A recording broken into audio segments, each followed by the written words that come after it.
동양시 에베소서 1장 4절 5절 말씀입니다.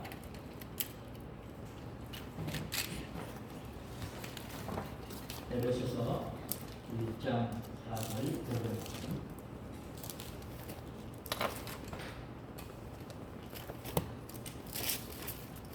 에베소서 1장 4절 5절 말씀 시작. 곧 창세전에 그리스도 안에서 우리를 택하사 우리로 사랑 안에서 그 앞에 거룩하고 흠이 없게 하시려고 그 기쁘신 뜻대로 우리를 예정하사 예수 그리스도로 말미암아 자기의 아들들이 되게 하셨으니. 이는 하나님의 말씀입니다. 아멘. 오늘 구속 언약에 대해서 말씀을 드립니다. 구속 언약. 여러분들 오늘 말씀은 어쩌면 다른 데서 들을 수 없는 그런 내용이 있어요. 그래서 내용이 아는 것 같은데 잘 기억이 안 되고 또 여러분들이 이제 평상시에 듣지 못했던 그런 내용 같으면요 아주 받아들이기 어려워요. 굉장히 이제 내용이 함축되어 있기 때문에 반복하고 반복해서 제가 말씀을 드리지만 여러분들도 집에 가셔서 한번 반복해서 정리하고 또 기도해야 돼요. 그래야 이 말씀이 이제 들어옵니다. 또 여러분들 몇 년 지나가지고 한번 봐봐요.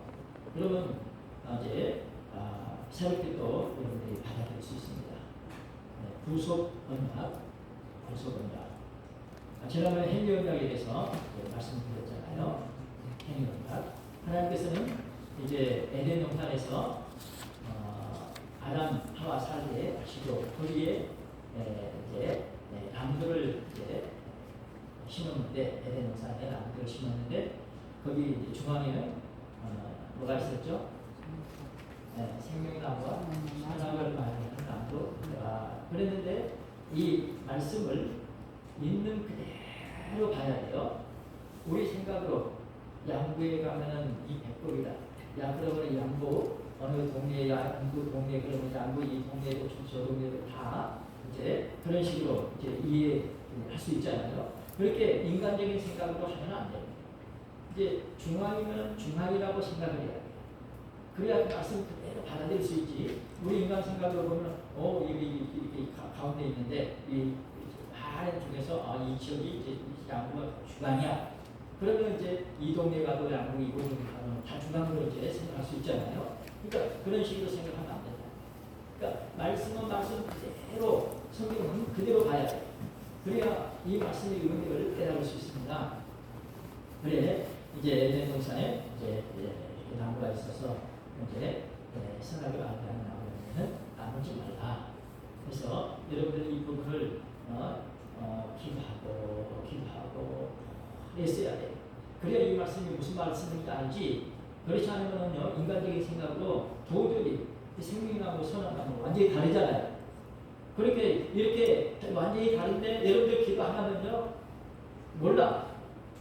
그래서 꼭 여러분들이 이렇게 기도하시고 그래서 거기서 이제 선악을 알게 하는 나무 열매를 따먹지 말라. 먹는다는 정령 죽으리라. 그래 따먹고 다르겠죠. 그러니까 행동으로 옮겼다는 거예요.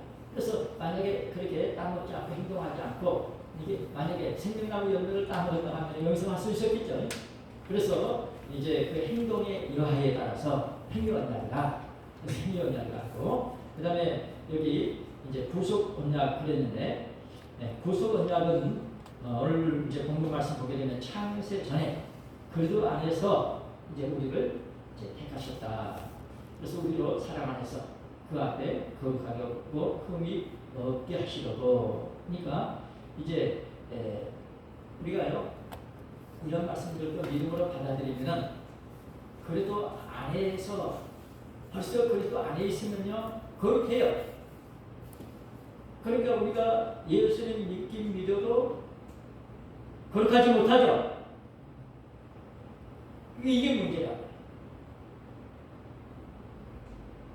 이런 현실 가장 가깝게 이것을 내가 받아들이지 못하고 있는 거예요. 그러면서 다른 엉뚱한 내가 세상에서 필요한 것을 그런 기도를 하고 있어요.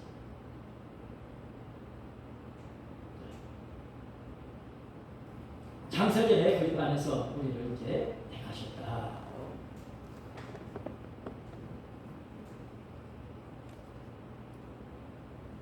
이해되시죠? 이제 하나님께서 이제 택하셨다. 언제 택하셨어요?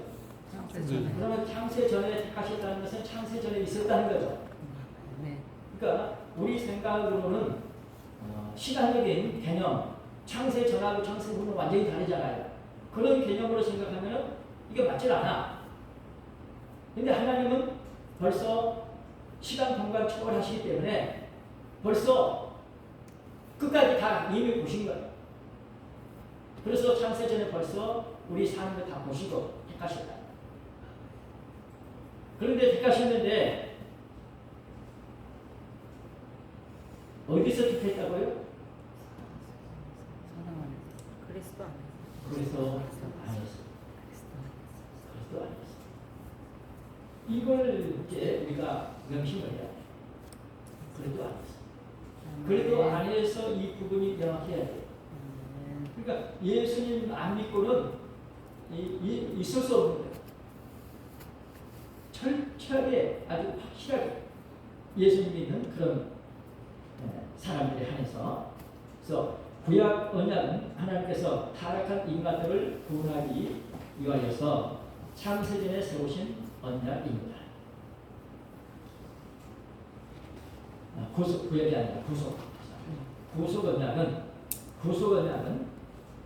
언약은 하나님께서 타락한 인간들을 구원하기 위하여서 타락한 인간들을 구원하기 위해서 언제요? 창세 전에 세우신 언약이다. 창세 전에 세우신 언약이다. 그러니까 가장 중요한 거예요. 창세 전에 천지만물을 창조되기 전에 이제 그러면 누구하고 언약을 이제 맺었느냐? 이제 구속이라는 말은 무슨 뜻이죠? 값을 주고. 구속. 구는 구원이라는 거예요. 속은 속량, 값을 지불하는 것입니다.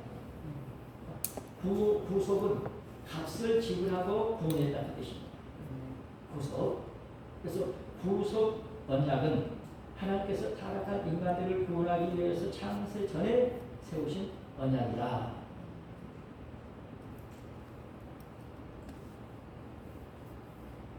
그러면 창세 전에 벌써 구속이 있었느냐? 창세 전에 구속이 있었느냐? 우리 생각으로는 예수님께서 창세 후에 오셨죠, 이 땅에.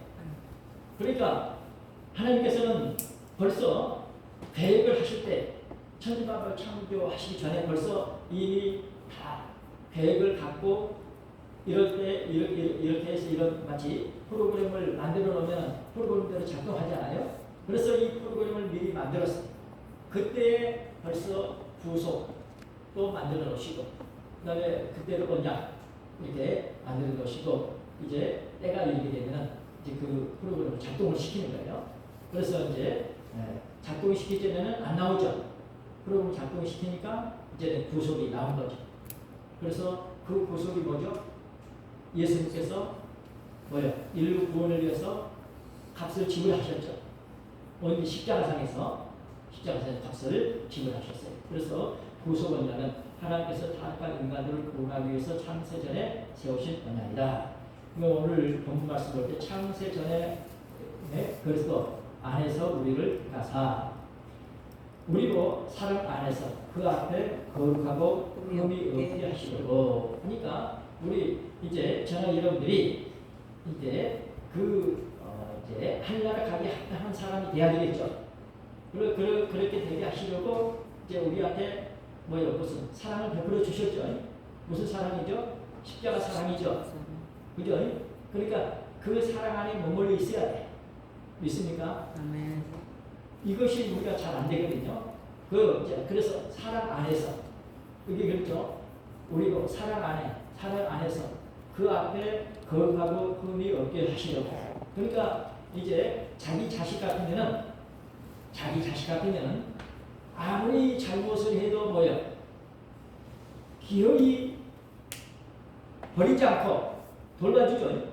아무리 때리고 아무리 이렇게 내 자식 아니라고 내쫓아도 마음은 그렇지 않죠. 그러니까 그 십자가의 사랑은 무슨 사랑이에요? 아가페 사랑이죠. 그 사랑 안에서 우리도 거룩하고 그 사람 밖에 가게 되면 사람 밖에 있으면 안 되죠. 그래서 우리가 그 사랑을 받고 내가 이렇게 큰 사랑을 받았다 이렇게 간직하고 감사하면서 살아가게 되면 거룩하게 됩니다. 그래서 거룩하고 흠이 없어서 천국 갈 줄로 믿습니다. 다시 한번 여기서 1장 4절 말씀 4절 시작. 곧 창세전에 그리스도 안에서 우리를 택하사 우리로 사랑 안에서 그 앞에 거룩하고 흠이 없게 하시려고. 아멘. 창세전에 그리스도 안에서 우리를 택하사 우리로 사랑 안에서 창세전에 그리스도 안에서 이제 구속원자 이제 그렇게 하시가지고 이제 우리로 이제 십자가의 그 은혜 사랑 안에 머물게 하시고 그 안에서 그 앞에 거룩하고 흠이 없게 하시려고 자 5절 말씀 5절 시작. 그 기쁘신 뜻대로 우리를 예정하사 예수 그리스도로 말미암아 자기의 아들들이 되게 하셨으니. 아멘. 우리를 이제 예정하셨다. 이제 작정과 예정. 작정은요 우주 만물 천지 만물 창조되기 전에 하나님께서 딱 작정을 하셨어. 근데 예정은 뭐냐? 예정은 그 작정한 것들 중에 특별하게 하나님께서 이렇게 정하신 것이 있다는 미리 정하신 것이 있다는 것이. 그 대상이 누구냐? 사람, 천사입니다. 그러니까 인격을 가지고 있는 인격을 가진다는 뭘까요? 이렇게도 할 수 있고 안 할 수도 있고. 그만큼 이제 우리한테 이제 그 소중한 자유 의지 이걸 우리한테 주신 거예요. 그래서 우리가 그것이 있어서 그래서 천사들도 사랑한 거예요. 다른 것들은 안 되는 거예요. 그냥 일방적이죠. 그래서 우리 이 예정하사 그래서 이제 만세전에 택한 백성들을 구원하시려고 이렇게 예정하셔서 예수 그리스도로 말미암아 자기의 아들들이 되게 하셨으니 그러니까 예수를 믿어서 뭐예요? 우리 하나님 아들이 됐죠. 자녀가 되는 권세를 얻었다. 행위언약을 지키지 못해 에덴에서 쫓겨날 것을 미리 하나님께서 다 아셨죠. 그래서 이제 행위언약을 못 지키면 이제 못 지킨 것으로 끝나게 되면 실패가 되버리잖아요. 그러니까 하나님께서 그 못 지킬 것까지 이미 아시고 장치를 마련해 놓으셨어요. 그래 인류 에덴 동산에서 쫓겨날 것을 아시고 인류 회복을 위해서 하나님께서 성자 예수 그리스도와 언약을 맺으시고 여러분들 사모님 이거 잊어버리면 안 돼. 이거 여러분 잘 적으시고 대세경질 하시고 기도해야 돼요. 이 부분 다시 말씀드립니다. 행위 언약을 지키지 못해 에덴에서 쫓겨난 것을 아시고 인류 회복을 위해서 하나님께서 뭐 하셨어요? 하나님께서 성자 예수 그리스도와 언약을 맺으시고 성자 예수 그리스도와 언약을 맺으시고 그로 말미암아 성취시킬 것을 약속하신 것입니다. 그로 말미암아 성취시키실 것을 약속하신 것입니다. 그로 말미암아 성취시킬 것을 약속하신 것입니다. 그래서 이제 예수님을 통해서 이제 뭐 회복하셔서 이제 성취하실 것을 이제 약속을 하셨다. 이 약속을 언제 하셨어요? 창세 전에 미리 창세를 하셨다. 행위 언약을 지키지 못해 에덴에서 쫓겨난 것을 아시고 이제 에덴에서 쫓겨나게 되면 뭐예요? 이제 영생을 못 하잖아요. 생명은 따고 영생해야 되는데 근데 하나님께서는 뭐 하셨어요? 이 그리스도. 땅 먹기를 먹을 수 있도록 이 하나님께서 이미 만들어 놓으시기 때문에 반드시 땅 먹고 영생을 해야 돼. 그런데 도중에서 쫓겨났잖아요. 그래서 이제 이것을 회복하기 위해서 성자 예수 하나님께서는 그리스도와 창세전이 예수 그리스도와 이제 언약을 맺었다. 예수님을 통해서 이제 땅 먹고 생명나무 열매를 따먹고 영생할 수 있고 이제 예수님과 이제 언약을 맺었다. 인류가 따먹을 수 있도록 이제 언약을 맺었다. 언약을 맺으시고 그로 말미암아 삼으실 것을 약속하신 것입니다. 말하자면 아담이 지키지 못해 행위 언약을 이제 아담이 지키지 못한 행위 언약을 예수님께서 대신 지키도록 하신 것입니다. 예수님께서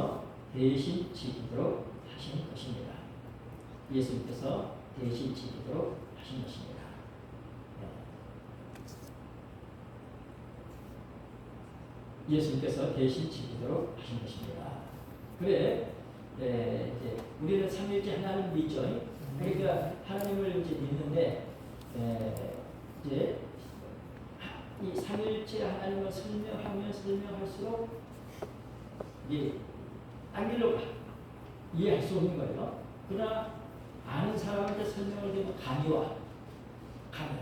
근데 그러니까 창세 전에 하나님께서 성부 하나님, 성자 하나님, 성령 하나님 계시잖아요.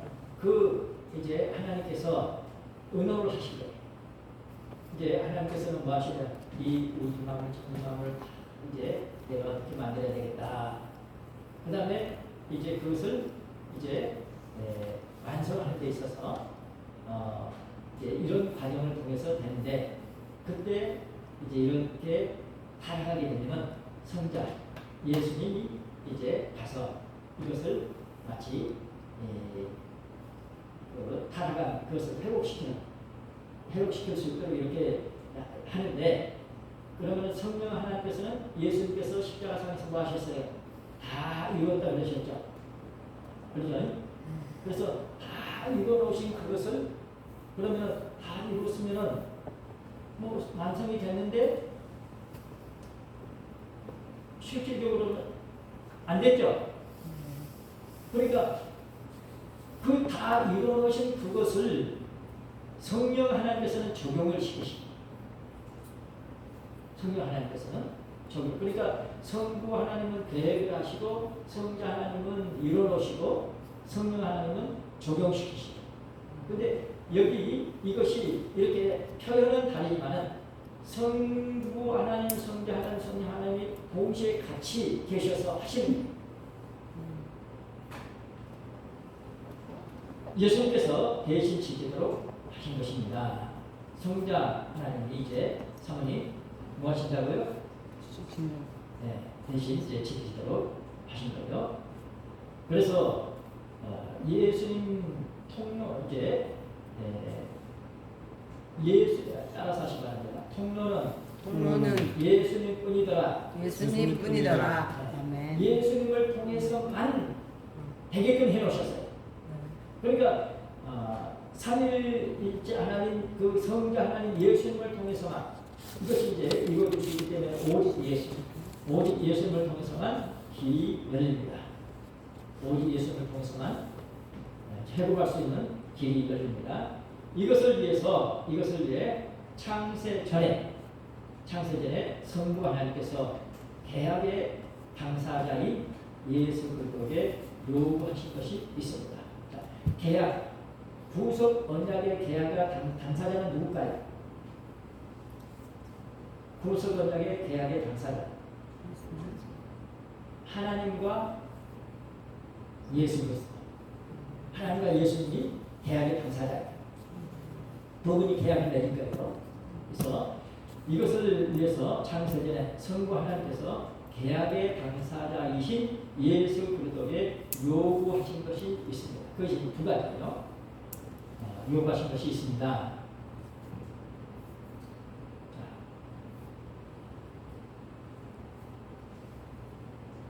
그것을 이제 성취하는 데 있어서 하나님께서 요구하신 것은 뭐예요? 반드시 이루어져야죠.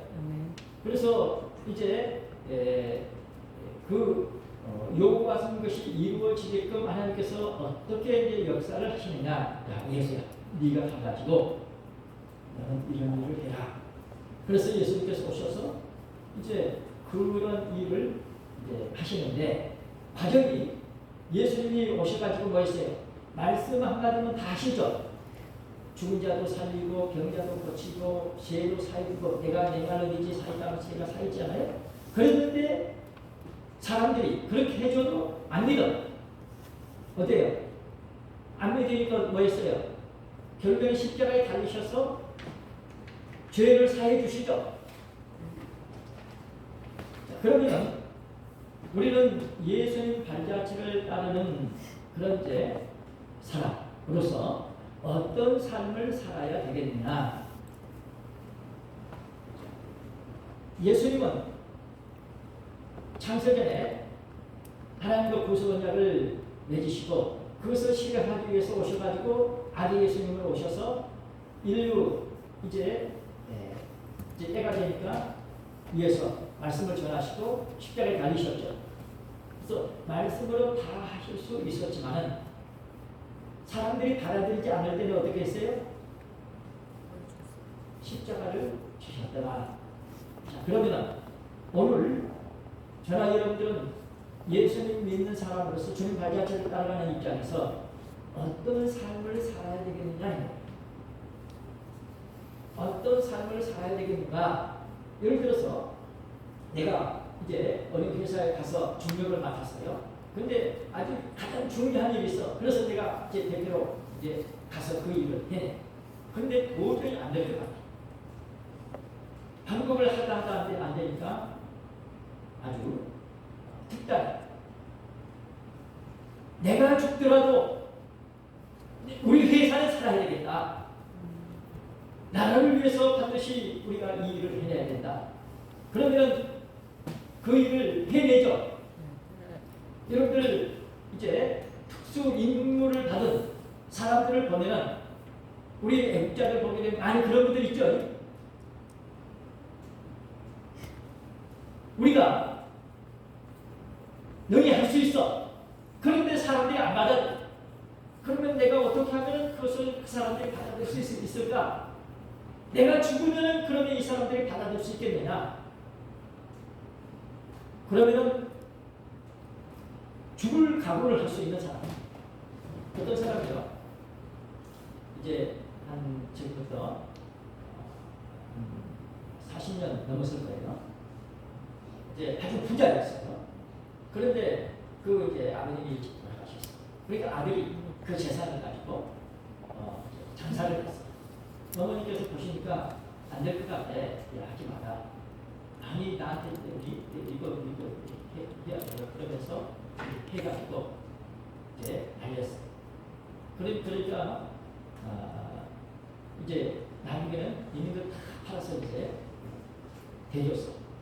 그러니까 그 어머니께서 보면은 이 아들이 뻔해 얘 그런 마음 갖고는 안 된다. 이 경쟁 사회에서 너한테 하지 마라. 근데도 이제 그냥 이제 하도 이제 해달라고 하니까 해줬어요. 그래서 나중에 물어봤어요. 아니 아들이 뻔히 뭐 이거 감당하지 못할 줄 알면서도 왜 해줬습니까?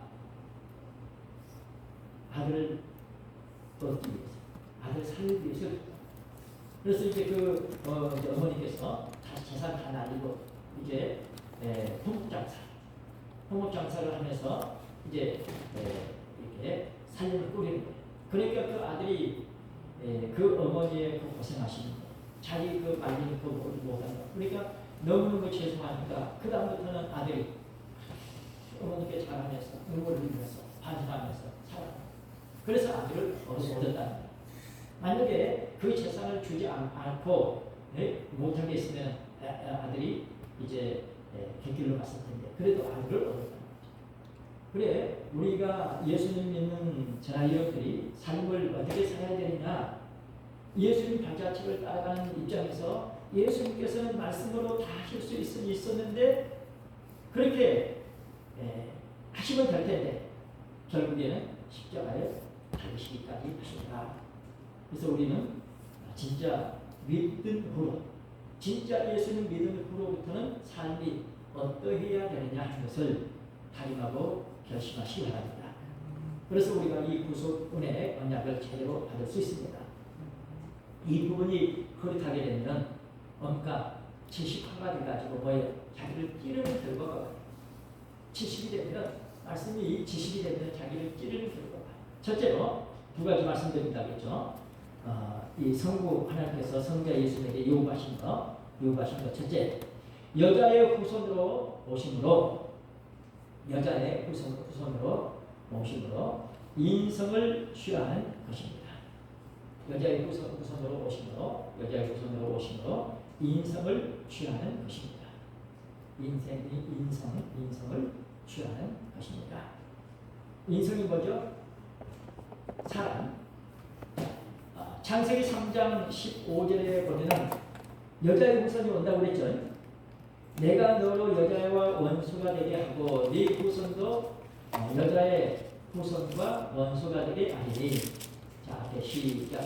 내가 너로 여자의 원수가 되게 하고 너의 후손도 여자의 후손과 원수가 되게 하리니 여자의 후손은 내 머리를 상하게 할 것이요 너는 그의 팔꿈치를 상하게 할 것이다 하시고. 창세기 3장은 타락장이죠. 그래서 타락을 하게 되니까 이제 방법을 달리하게 되죠. 그래서 이제 이 타락을 회복하기 위해서 하나님께서는 뭐라고 하신 거예요? 여자의 후손을 보내주겠다. 그러면 그 여자의 후손이 뭐 한다고요? 뱀의 머리를 상하게 하겠다. 자, 그러면 사모님, 뱀의 머리를 상하게 하는 것이 뭘까요? 예수님께서 여자의 후손이 오셨죠? 오셔서 뱀의 머리를 상하게 하셨어요. 그러면 우리는 그 사실을 알아야 돼요. 그 축복을 받았으니까 알아야죠.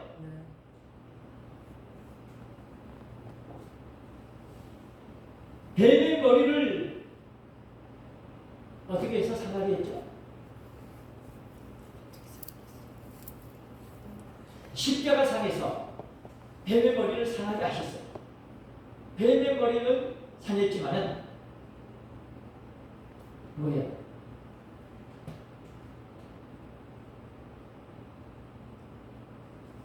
발꿈치를 뭐 한다고요? 문다고 그랬죠? 저기 그랬잖아요.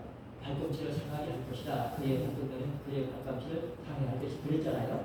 그래서 그런 일이 지금 전개되고 있다 하는 것입니다. 자, 갈라디아서 4장 4절 5절 말씀 보십니다. 갈라디아서 4장 4절 5절 말씀. 여자의 후손으로 오시는데 인성을 취하시는 거죠. 여자의 후손 인성을 취하시는 예수님께서 이제 마리아 몸을 통해서 이제 오셨잖아요. 자, 갈라디아서 4장 4절 5절 말씀 시작. 때가 참에 하나님이 그 아들을 보내사 그들에게 나게 하시고 율법 아래에 나게 하신 것은 율법 아래에 있는 자들을 속량하시고 우리로 아들의 명분을 얻게 하려 하심이라. 언제 오셨어요? 예수님이 때가 참에 때가 차서 오신 거예요.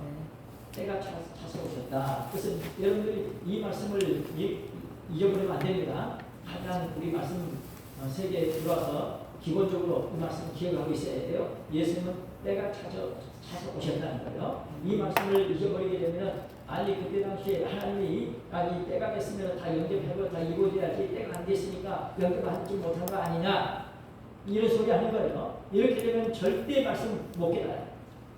제대로 믿을 수 없습니다. 분명히 이 말씀 그대로 믿어야 됩니다. 분명히 예수님이 때가 차서 오셨어요.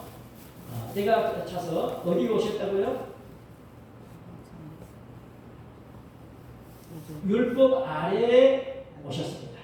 어디요? 율법 아래. 그러니까 율법 아래에 오셨다는 것은 뭡니까? 저나 여러분들이 사모님 어떻게 해서 예수님 영접할 수 있어요? 율법 아래에 있어야 영접할 수 있습니다.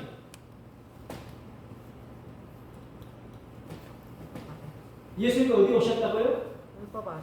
율법 아래에 오셨기 때문에 율법 아래에 있어야 예수님 영접합니다. 우리 믿는 사람들이 율법을 가볍게 여기기 때문에 안 되는 거예요. 그래서 율법 아래에 있는 자들은 성령하실 줄 믿습니다. 이를 위해서 물론 이제 성령이 이렇게 하셨어요. 성령은 그런데 분명하게 말씀하셔요. 그대로 믿어야 됩니다. 자, 거기 갈라디아 4장 4절 5절 다시 한번 시작. 때가 참에 하나님이 그 아들을 보내사 여자에게서 나게 하시고 율법 아래 나게 하신 것은 율법 아래 있는 자들을 속량하시고 우리로 아들의 경륜을 얻게 하게 하신 것입니다. 아멘. 우리가 영접하는 자, 그 이름을 믿는 자들 하나님의 자녀가 되는 권세를 얻었죠. 자녀가 됐어요. 그런데 알고 보니까 예수님이 어디 오셨다고요? 사모님. 율법 아래. 율법 아래에 오셨다는 것을 명심하시고 내가 지금까지 너무 잘못 믿었구나. 내 생각대로 믿었지 말씀대로 안 믿었구나. 우리 가슴을 치고 여러분들 회개하고 기도해야 돼요. 진짜 내가 말이 너무 막연하게 믿었지. 누구를 성장하셨다고요? 율법 아래 있는 자. 율법 아래에 있는 자들을 성장하신 거예요.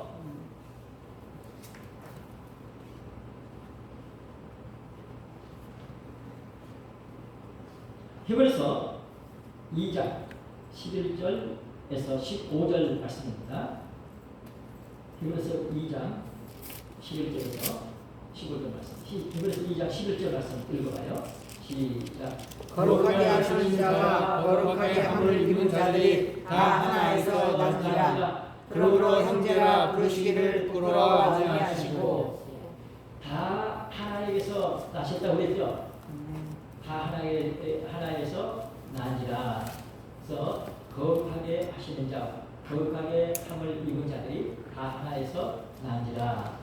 그러므로 형제라 부르시기를 부끄러워 아니하시고. 그래서 예수님께서 우리를 이렇게 거룩하게 해주시는데 또 그래서 우리를 뭐요? 형제라 이렇게 불러주시고 그 다음에 자 12절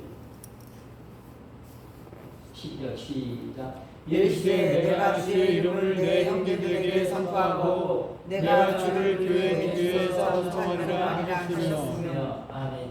자, 주의 이름을 내 형제들에게 선포하고 내 주의 이름을 선포할까요?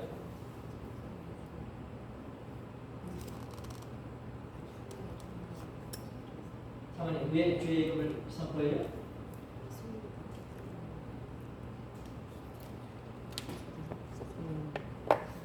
따라서 하세요. 누구든지 주의 이름을 부르는 자는 내 이름을 부르는 구원을 자는 얻으리라. 구원을 얻으리라.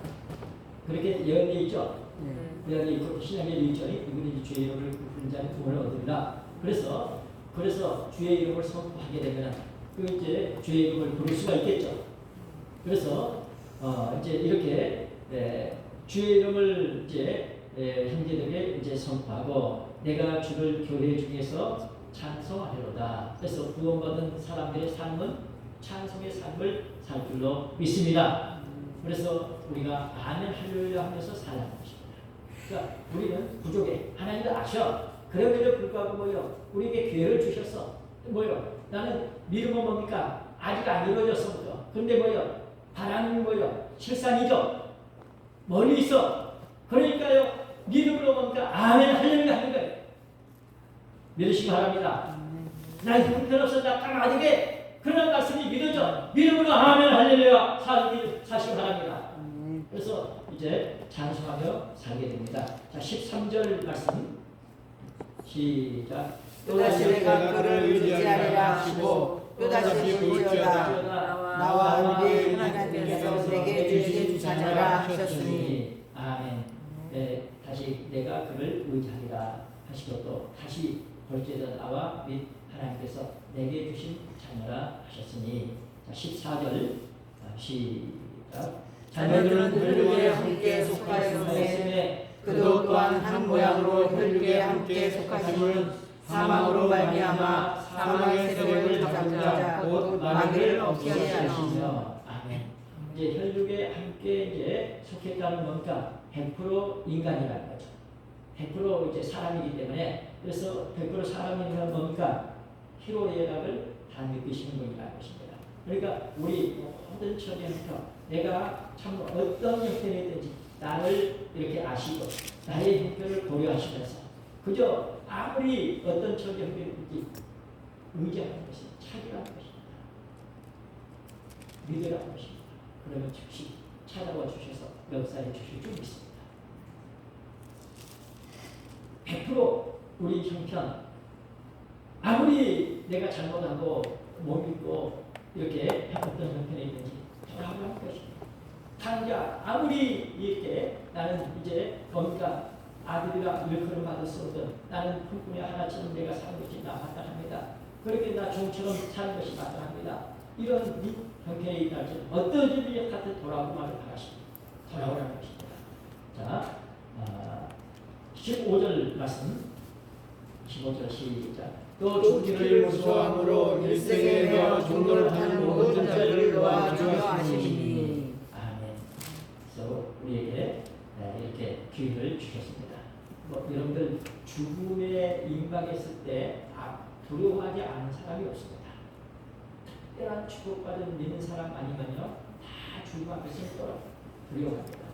그런데 죽기를 무서워하므로 한평생 이렇게 매여서 종로를 하는 모든 사람들 해서 이렇게 살려고 하는 것에 대해서 이렇게 이렇게 어딘가 매여가지고 따라가는 그런 사람들을 놓아주려 하신다. 우리는 예수 믿고 죽음을 초월해서 이렇게 자유를 얻어서 살고 있는 줄로 믿습니다. 여자의 우선으로 오심으로 인성을 취하셨다. 실로 인간이 범죄하고 타락하여서 영원히 멸망받을 운명에 처하게 됐죠. 이것을 하나님께서 아시고 인간이 범죄하고 타락하여서 영원히 멸망으로 끝나게 되면 어떻게 될까요? 하나님의 실패가 되어버리죠. 죄지어서 멸망으로 끝나면 하나님 실패가 되고 하나님께서는 그래서 이것을 아시고 하나님께서는 그들을 그냥 버려두지 아니하시고 뭐 있어요? 여자의 후손을 통해 구원하실 것을 굳게 약속하셨습니다. 믿습니까? 아멘. 여자의 후손을 통해서 구원하실 것을 굳게 약속하셨습니다. 이사야 59장 16절 말씀. 이사야 59장 16절 읽어요. 이사야 59장 16절 말씀 시작. 사람이 없음을 부시며 중재자 없음을 이상히 여기셨으므로 자기 팔로 스스로 구원을 베푸시며 자기의 의를 스스로 의지하사 사람이 없음을 보시며 중재자 없음을 이상히 여기셨다. 뭡니까? 역대 니느웨 선지 선생님들을 많이 보내셨죠. 그러면서 이제 충분히 준비시키셨죠. 때가 차서 오셨죠. 자, 중재자 없음을 뭐 한다고요? 이상히 여기셨다는 거죠. 그렇게까지 다 이렇게 베풀어 줬는데도 중재자가 없어. 그래서 이상히 여기셨으므로 하나님께서 이상히 여기셨다는 것은 이해가 안 되죠. 이상히 여기셨으므로 자기 팔로 스스로 구원을 베푸시며 자기의 공익을 스스로 의지하사 예수님께서 이제 오신 줄로 믿습니다. 그러니까 하나님이 뭐요? 육신을 입고 오셨죠. 하나님이 이제 그러니까 이상에 중재자가 없어. 그러니 내가 가서 중재자 돼야 되겠다. 그러시고 이제 육신을 입고 이제 오신 것입니다. 그래서 우리는 삼위일체 하나님을 꼭 믿어야 합니다. 이런 말씀 볼 때 분명하죠. 내가 이상히 여기서 하나님 이상히 여기서 그래서 하나님께서 자기 스스로 자기 팔로 스스로 구원을 할 것이며 자기 공의를 스스로 의지하사 이렇게 말씀을 육신을 입고 오셨습니다. 때가 참에 오셨다는 것은 아까 갈라디아 4장 4절 말씀 우리가 봤습니다. 영원 전부터 아버지 품속에 계셨던 독생하신 하나님 누구죠? 예수. 영원 전부터 아버지 품속에 계셨던 독생하신 하나님. 자, 요한복음 1장 14절 말씀 사모님 바로 요한복음 1장 14절 말씀 14절 18절 읽겠습니다. 시작. 말씀이 육신이 되어 우리 가운데 거하시며 우리가 그 영광을 보니 아버지의 독생자의 영광이요 은혜와 진리가 충만하더라. 말씀이 육신이 되어 우리 가운데 거하신 여기서 말씀은 뭘까요? 말씀이 육신이 되어 오셨다 뭡니까? 1장 1절에 보면 뭐가 나오죠? 태초에 말씀이 계시니라 이 말씀이 하나님과 함께 계셨으니 이 말씀이 뭐요? 하나님이시라 그랬죠. 그래서 네. 하나님이 말씀이 육신이 되어 우리 가운데 거하시니 그래서 이제 예수님이 이제 오신 거죠. 우리 가운데 거하시며 그래서 예수님을 볼 때는 육신적으로 예수님이죠. 근데 속에는 뭐요? 말씀이 계시죠. 하나님이 계시죠. 하나님이 계신 거예요. 그래서 말씀이 육신이 되어 우리가 그 영광을 보니 그러니까 문제는 여기서 보니까 사모님 뭘 봐야 된다고요? 영광을 봐야 영광을 봐야 그 다음에 뭐가 보일까요? 그렇죠. 영광을 봐야 그 다음에 아버지의 독생의 영광이요 은혜와 진리가 충만하다. 진리가 그때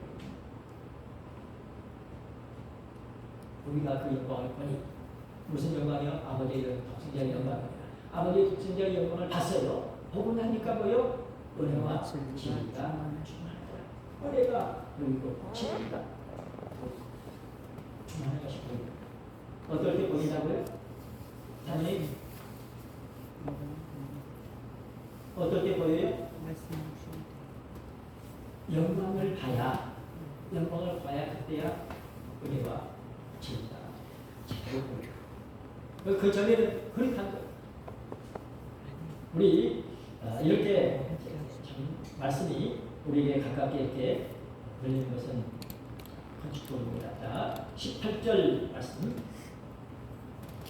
18절 시작. 본래 하나님을 본 사람이 없으되 아버지 품속에 있는 독생하신 하나님이 나타내셨느니라. 아버지 품속에 있는 독생하신 하나님, 아버지 품속에 있는 독생하신 하나님이 나타내셨느니라. 본래 하나님을 본 사람이 있을까요, 없을까요? 있어요. 본래 하나님을 본 사람이요. 구약 때 뭐라고 하셨어요? 모세. 하나님을 보고 직사에 죽어요. 그래서 모세는 뭘 봤죠? 말씀. 들었어요. 하나님의 뒷모습을 봤어요. 그런데 다른 구절을 보게 되면요, 대면에서 보면서 먹고 마신 게 그런 장면이 나와요. 그러니까 그러니까 이런 이제 때가 되게 되면 이제 지난 주일날 말씀이 그랬잖아요. 이제 예수님 뭐라고 하셨어요? 이제 마지막 때 무슨 잔치가 있어요? 포도 잔치가 있다고 그랬더니 마지막 때 그래서 이제 지난 주일날 이제 이거 내가 3번 4번 설교하려고 지금 준비하고 있어요. 그 내용을 가지고 이제 그래서 이 마지막 때 포도 잔치가 있는데 사모님 이 잔치에 뭐가 있다고요? 포도주가 있는 포도주 마지막 때 포도주 잔치가 있는데 예수님께서 그 성만찬 때 이제 거기 보면은 만찬이라고 있죠. 그러니까 만찬 이제 그 연관시켜서 이제 생각을 하게 됩니다. 여기 이제 그 예수님이 이제 그 만찬석에서 하시는 말씀이 내가 아버지 나라에서 뭐라고 하셨어요? 아버지 나라에서 너희와 함께 먹는 날이 있다.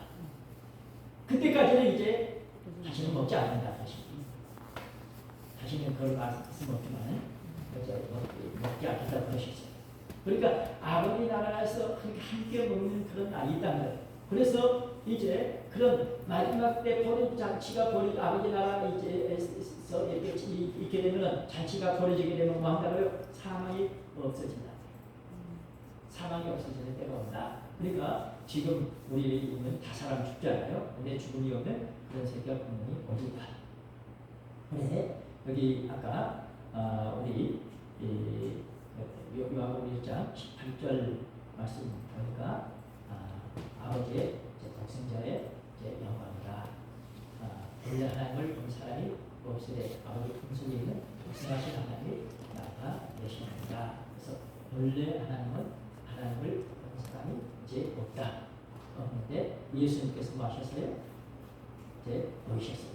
그래서 여러분들 살아가면서요, 이제 여러분들 이제 중요한 뭐냐 족보를 보게 되면요 연결이 돼.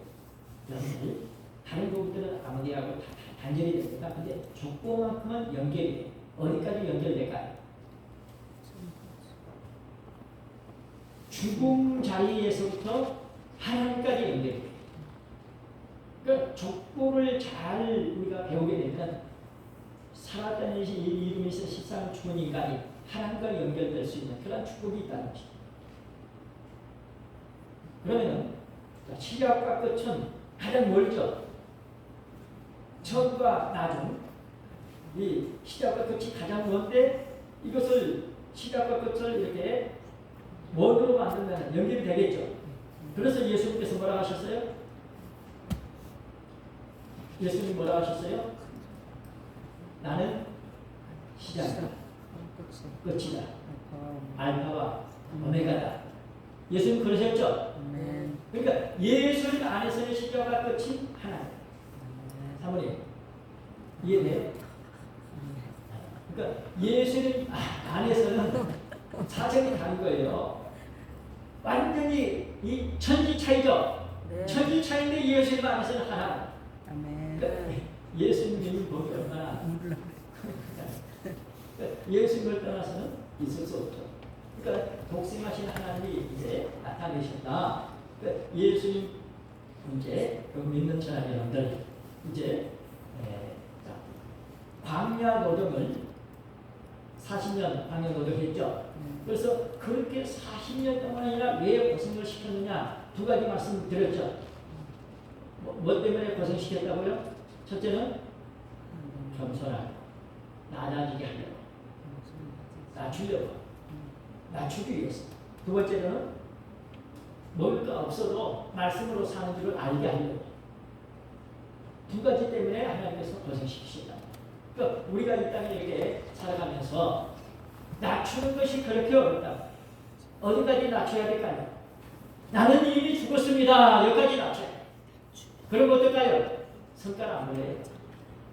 자기 주장 안 해요. 그만큼 낮추는 것이 어렵다.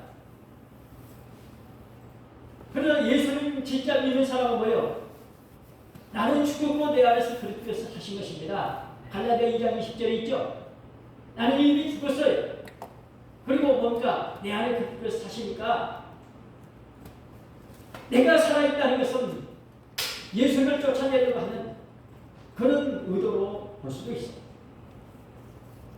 그런 의미에서 우리는 더욱 겸손해야 되고 내 안에서 그리스도께서 잘 활동하실 수 있도록 기도해야 할 줄로 믿습니다.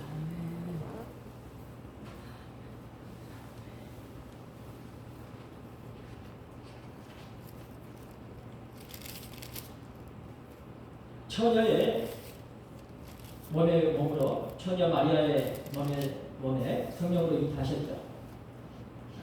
이사야 7장 14절입니다. 이사야 7장 14절 말씀. 독생하신 하나님이 처녀 마리아의 몸에서 성령으로 잉태되어서 오셨습니다. 이사야 7장 14절 시작. 그러므로 주께서 제 징조로 너희에게 주실 것이라. 보라, 처녀가 잉태하여 아들을 낳을 것이요 그 이름을 임마누엘이라 하리라. 자, 이 말씀은 우리가 성탄절 때마다 듣는 말씀이죠. 마태복음 1장 23절 말씀입니다. 그래서 징조로 주셨다. 징조로 주셨다. 그래서 징조를 먼저 알아야 이제 실체를 알 수 있겠죠. 징조로 주셨다. 마태복음 1장 23절 시작. 보라, 처녀가 잉태하여 아들을 낳을 것이요 그 이름을 임마누엘이라 하리라 하셨으니 이를 번역한즉 하나님이 우리와 함께 계시다 하리라. 아멘. 이렇게 아버지 품속에 계셨던 독생하신 하나님이 처녀인 마리아의 몸을 빌어서 성령으로 잉태되어서 여자의 후손으로 이 땅에 오셨으니 그분이 바로 예수 그리스도이십니다.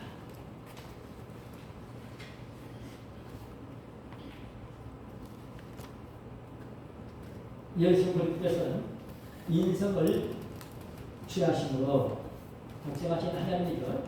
인성을 취하심으로 신성과 인성의 인격적 연합을 이루셨습니다.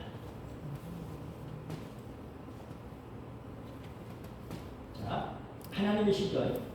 그분이 이 땅에 마리아의 몸을 통해서 성령으로 잉태하셨죠. 그러니까 성령이라고 표현되어 있지만 뭔가 하나님이시죠. 그래서 하나님이 이제 마리아의 몸에 오신 거죠. 성령으로 잉태하신 거죠. 그래서 오셔가지고 예수님으로 탄생하셨죠. 그랬을 때 그 예수님은 이제 뭡니까? 100% 사람이죠. 여자의 몸을 통해서 나온 100% 사람이죠. 그런데 알고 보니까 뭐요? 100% 하나님이시죠. 그래서 신성과 인성, 연합, 인격적 연합을 이루셨다. 인격적 연합을 이루셨다. 인격적 연합을 이루셨다. 참 이 말씀이 얼마나 참 귀하니 인격적 연합을 이루셨다. 조금 감은 오죠. 인격적 연합을 이루셨다는 거. 그러니까 신성, 인성 그 속성이 있죠. 또 신성의 속성이 있죠. 그래서 이제 연합을 인격적으로 연합을 이루셨다. 그래서 우리가 이렇게 전복된 믿음 생활을 할 수가 있습니다. 그런 지상에 계시는 동안 참 하나님, 지상에 계시는 동안 참 하나님이시며 동시에 참 사람이십니다. 참 하나님이시고 참 사람이십니다. 그 다음에 둘째, 십자가에서 죄의 형벌을 지불함으로써 율법의 의의를 충족시키는 것입니다. 십자가에서 죄의 형벌을 지불함으로써 율법의 의의를 충족시키는 것입니다. 십자가에서 죄의 형벌을 지불하심으로 율법의 의의를 충족시키는 것입니다. 그래서 이 부분은 다음 주에 하도록 하겠습니다. 하나님께서 성자 예수님께서 요구하시는 것. 첫째 뭐였죠? 여자의 후손으로 오셔서 인성을 취하신. 그래서 그대로 여자 마리아의 몸을 통해서 이 땅에 이렇게 오셨습니다. 그리고 예수님께서는 율법 아래 오셨다는 이 사실. 우리는 잊지 마시기를 바랍니다. 그래서 율법은 선한 것입니다. 좋은 것입니다. 하나님의 말씀입니다. 이제 그 율법에 대해서 우리는 이제 앞으로 더 정확하게 알 수 있도록 마지막 때 하나님께서 약속하신 그 율법의 축복, 그 다음에 율법 아래 나아게 하시고 그리고 예수 안에 있는 자를 승량하시되 이런 축복입니다. 우리 여기까지 하나님께서 이렇게 인도해 주신 것 감사하고 우리 삶이 이제 우리는 말씀을 연결했죠. 그죠? 안 믿는 사람이랑 똑같이 뭔가 인격적인 사람의 모습이 있죠. 거기다가 뭐요? 말씀을 연결했죠. 그래서 이 말씀이 갖고 있는 속성, 우리 인간이 갖고 있는 속성, 마치 예수님께서 뭐 하셨어요? 이 땅에 오셨을 때, 사람을 이제 입으셨을 때, 100% 인간으로서 속성, 그리고 뭐요? 100% 하나님으로서 속성, 이것이 인격적으로 뭐요? 연합을 이뤘다고 그랬죠.